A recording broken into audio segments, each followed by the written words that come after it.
It's time for Minutes with the Mayor, of course, with our very own Mayor Linda Moore. Welcome. Thank you. Thanks for having me. Well, of course, thank you to Mercantile Bank in Quincy for bringing this to us and to all of our viewers and listeners. And thank you for being here. Thank you for having me. We have a lot to talk about, but let's start with one of the more, we'll call it, I think it's kind of a hot button topic, right? And that is food and bev versus grocery tax. And as I understand, the vote for that is coming up soon.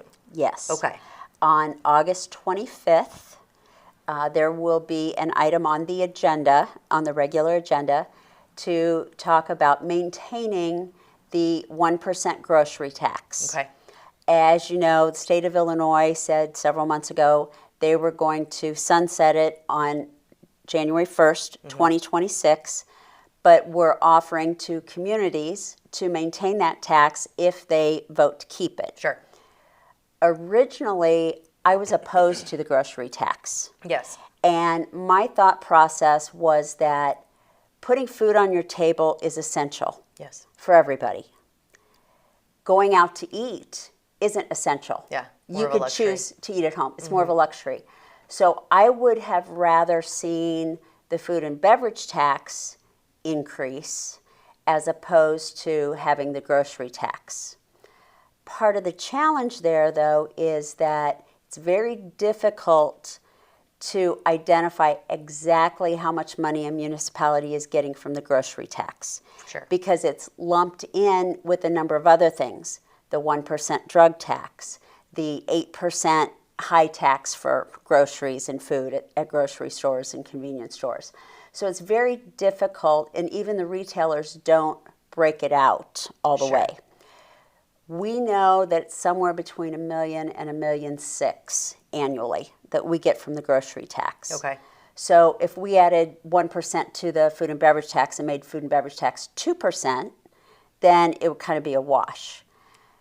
But in talking to some of the retailers, what we found out is that there's an even bigger percentage of shoppers who do not live in the city of Quincy, who buy their groceries in Quincy, than those who eat at our restaurants in Quincy. So those people that shop here use our roads, they use our infrastructure, and yet there's no way for us to collect any tax from them except when they buy their groceries or when they pay sales tax because they shop at Target or Walmart or one of our locally owned independent stores. Right. And fuel, right? And fuel. Sure. Yes. So it will come back up on the agenda. I think the aldermen will have a pretty lengthy discussion about the grocery tax. Okay. I hope that it will pass and we will maintain it. At some point in the future, we could always decide, okay, let's eliminate it.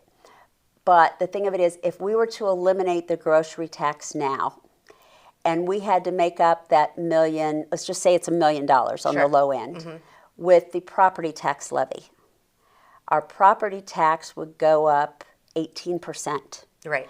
Why should our property tax and our property owners absorb that when we know we have a lot of people from outside the community who do their shopping here? Sure.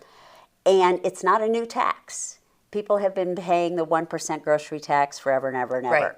So to simply maintain it makes the most sense. Right. At this point. Rather than get rid of it and put the expense somewhere else. So Correct. one of the things Brittany and I talked about, and I just want to bring this up because I'm not sure, I don't know if you were in office at the time when we were talking about this, but are there ways to are there variations to the grocery tax where you can tax some things and not other things? Because I wasn't sure of the freedoms we have at our local level now. Yeah.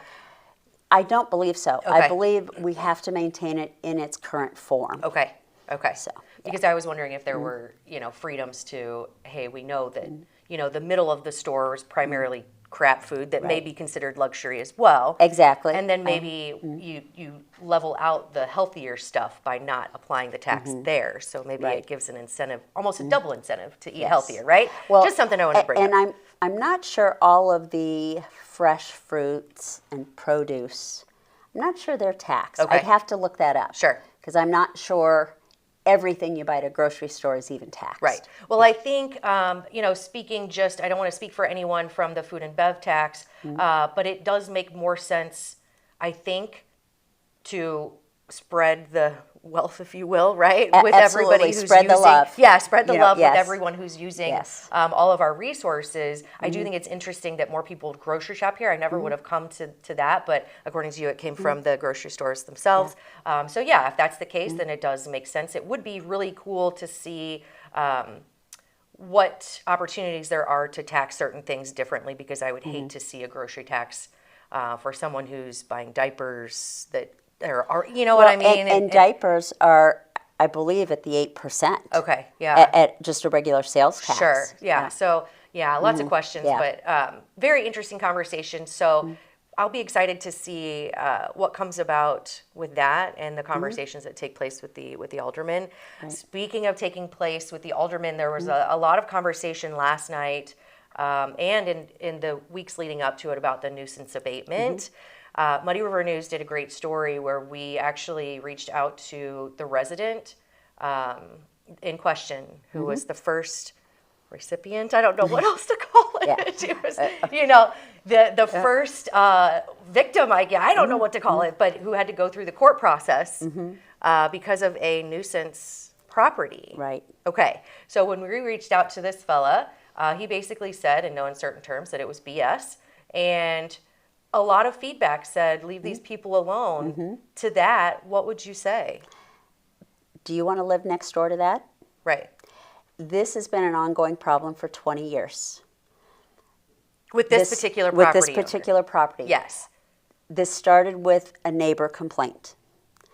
And the problem has gotten worse over the last 20 years. Right. There have been 4 occasions where we have actually ticketed him and said, you need to clean up your property. It didn't happen. Right. In the past, we didn't have an enforcement mechanism to our nuisance abatement process. That was the one thing we were missing. Sure. Which is why I brought in an assistant corporate counsel with trial experience who could take these to court when we needed to. Right. And yesterday was a perfect example of how it works when you have the aldermen, the neighbors, the inspections department, our nuisance abatement crew, and our legal team all working together. Sure. This is the first one where now we have a court order to go in, abate the problem. He was ordered to allow us to enter the property, to abate the problem, and to be cooperative with us throughout the process. Key. Yeah. All 3 of those things are key. So, I've got to say thank you to the judge who saw the case for the merits of it. Right. And we're going to get it cleaned up. This is one bad property in about a 2-block stretch. Right.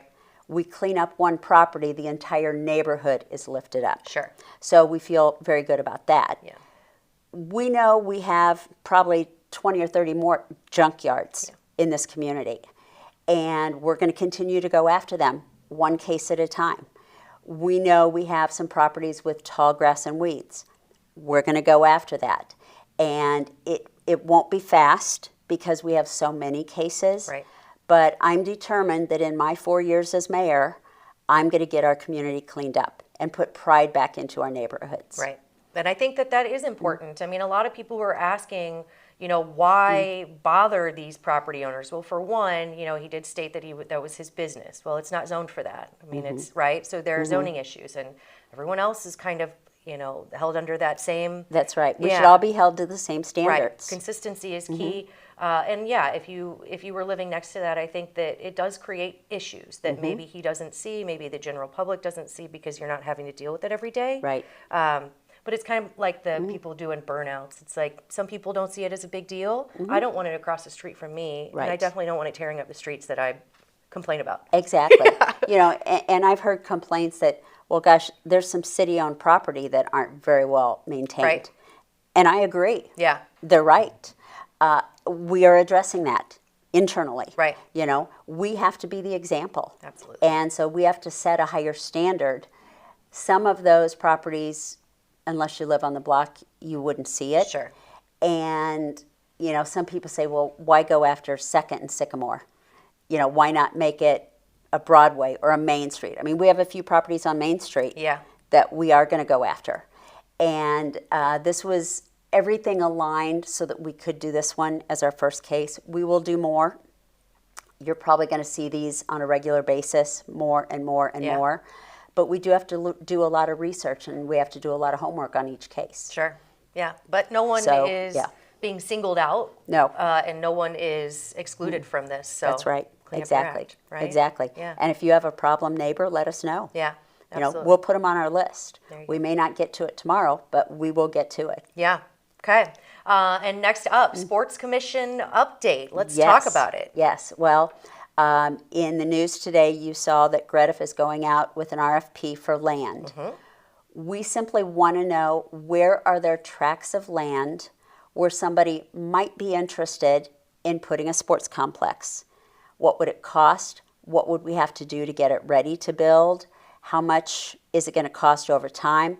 We want to know that information. Okay. We may decide not to even build a sport complex. Right. Nothing has been decided.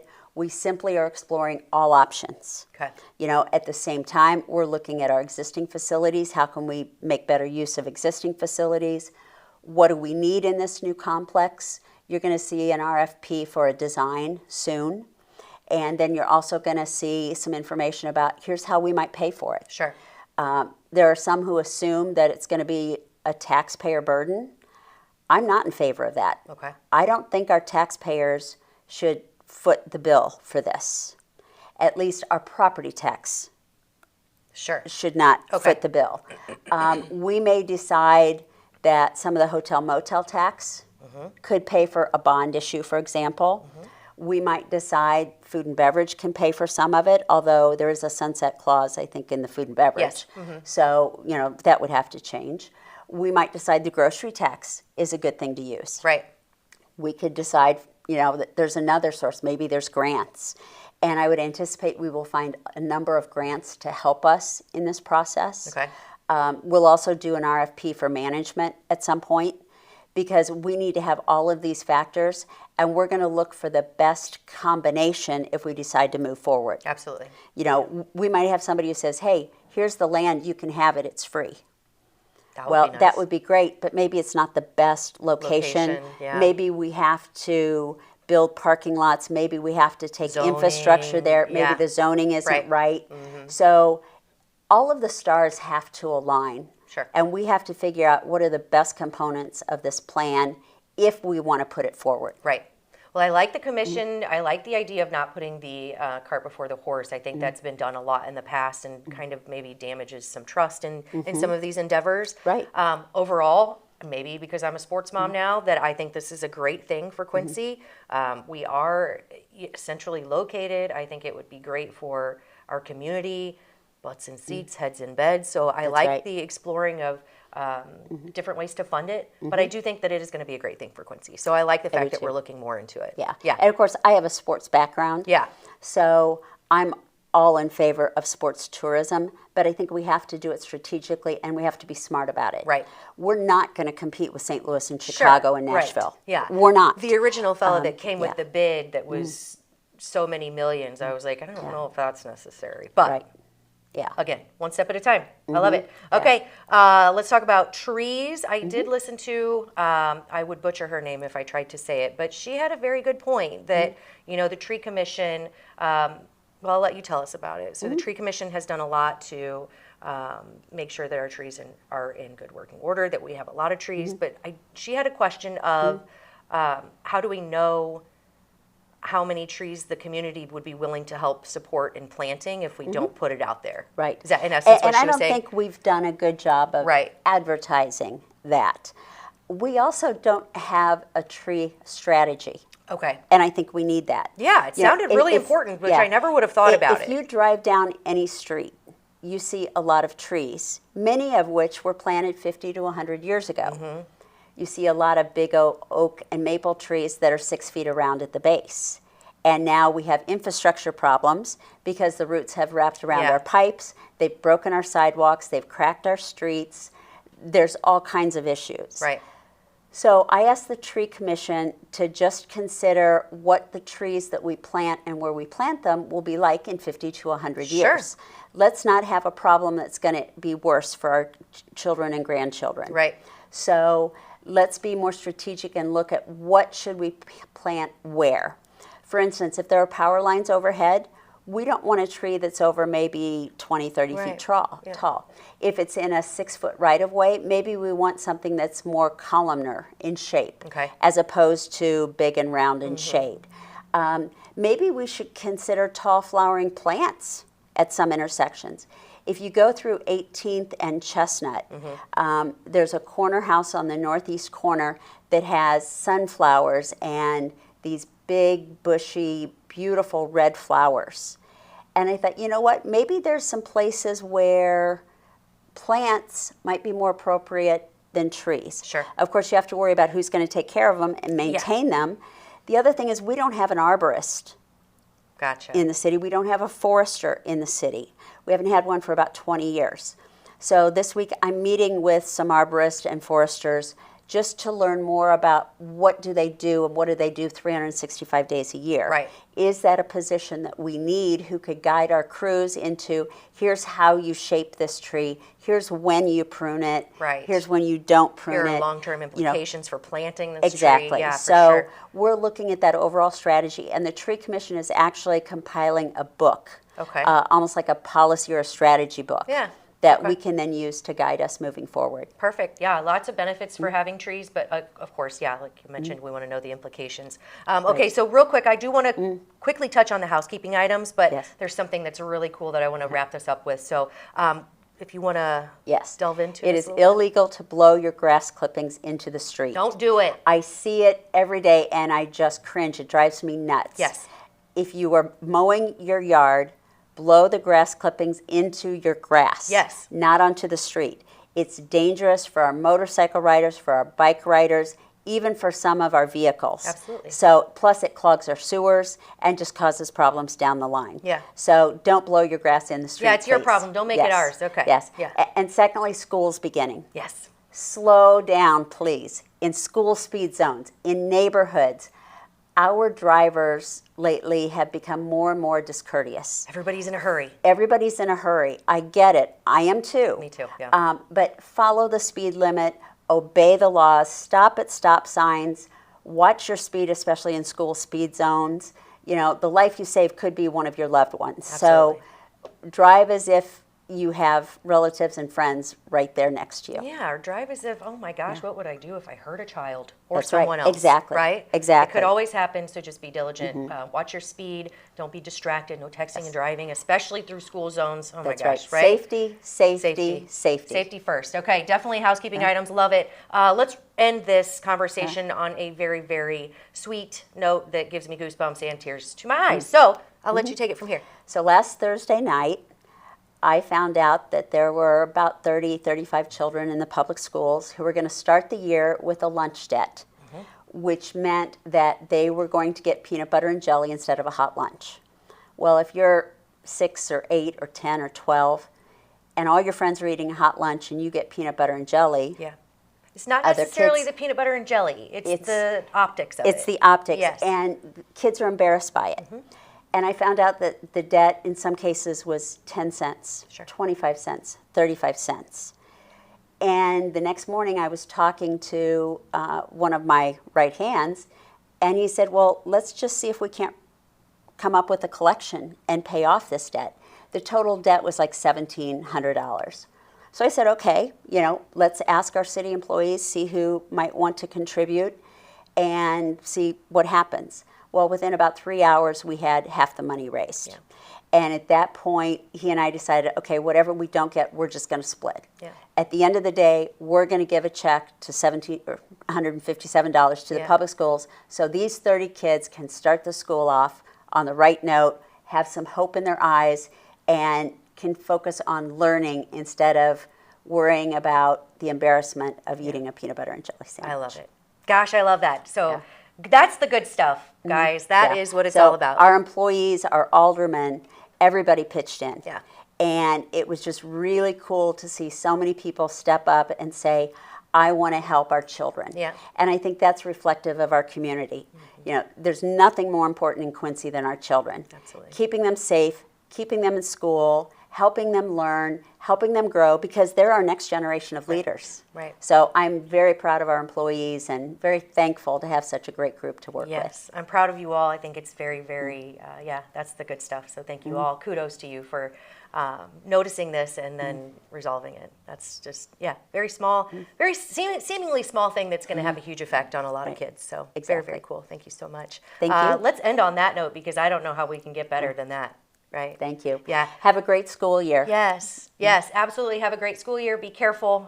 Thank you so much for coming in and talking to me. Thank you to Mercantile Bank for making this possible. Always a pleasure. Thank you. Thank you. This has been Minutes with the Mayor with Mayor Linda Moore.